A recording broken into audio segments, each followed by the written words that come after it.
But first, the more important one, Google and Facebook, they rip off news stories done by organisations like Sky and all the papers around Australia, etc., and they publish them or précis of them all over the world. And then they suck up the advertising dollars, leaving the news organisations who did the actual reporting for you with less money.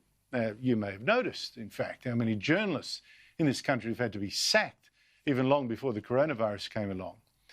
Well, the Morrison government now says enough. It's going to force Google and Facebook to reach some deal with Australian media organisations by mid-year or else.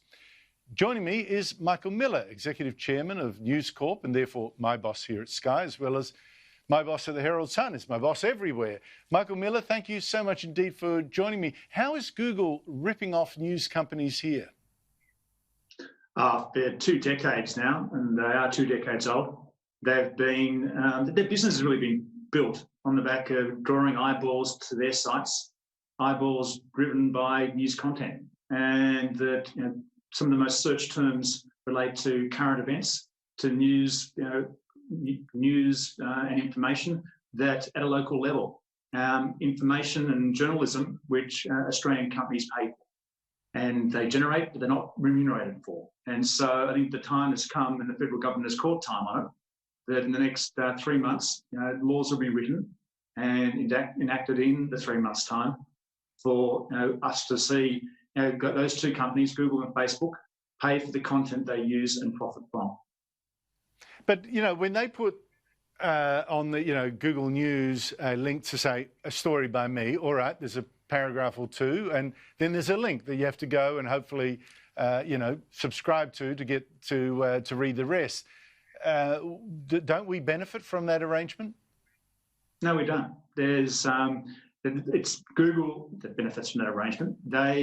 Someone searches a term, on coronavirus in a particular suburb, and while in Melbourne, the Herald Sun or one of the leader titles may have been the ones that reported on that issue, it's the eyeball that's generated that sells advertising that goes all to Google. The publisher, the author, the copyright holder gets nothing.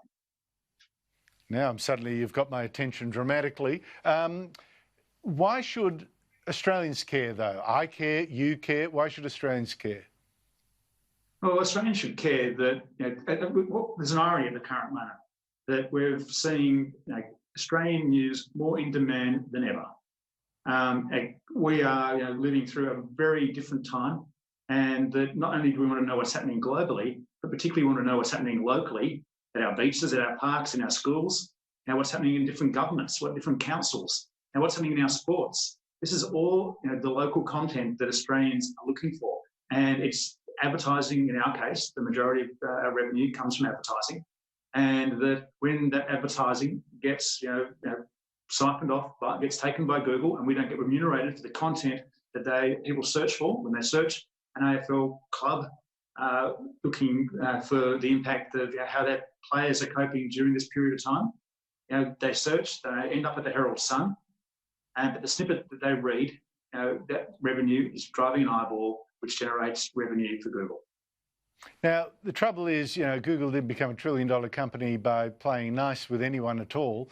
When Spain tried what seems to be in the government's mind, some sort of arrangement where Google starts paying the people who actually produce the news some share of the revenue, what they did in Spain was just close Google News. So no Google News in Spain. Now, are you expecting some sort of reaction like that here? And if so, is that going to leave news consumers actually worse off? It's something which we need to be prepared for. They did the same thing, similar activity in France, where what's called a snippet, or it's the leading few sentences into a news article. They dropped those off after the French government tried to introduce a voluntary code of conduct. And just 2 weeks ago, the French Competition Commission mandated that Google and Facebook had 3 months to come to an arrangement in France. So it is a risk that it's not only Australian consumers that will be worse off, it'll be Australian media companies. Unfortunately, we're in a situation where people do search for news on Google, and Google has an over 90% monopoly on search terms, and that is something which we cannot avoid now. that consumers will use Google to search, and that we rely upon those companies to deliver eyeballs to our content. We're just looking to be remunerated for all that content that they benefit from. Michael Miller, can I just ask you about Malcolm Turnbull's new book and his claim that journalists in the Murdoch Media News Corp plotted with Tony Abbott to get Turnbull sacked as Prime Minister 2 years ago. Here is Malcolm Turnbull today on the ABC. Abbott and their friends in the Murdoch Media overthrew my government because they thought I would win it. Now, Michael, speaking for myself, I wanted Turnbull gone because I thought he was too much of the left and was too self-centred and just no damn good. And I think I've been right there, 3 out of 3.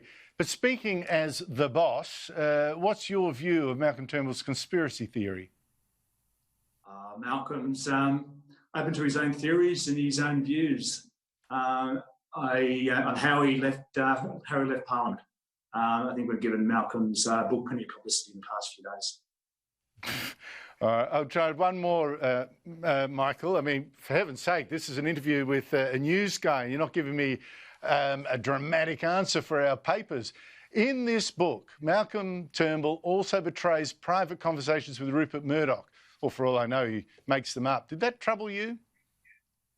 It troubled me that not only did people who attended that meeting say they were incorrect, people like Kerry Stokes, and he recognises that in these paragraphs there that I've seen that there are different accounts to those conversations. So it does, if you're going to report, as we know, Andrew, you've got to get it right.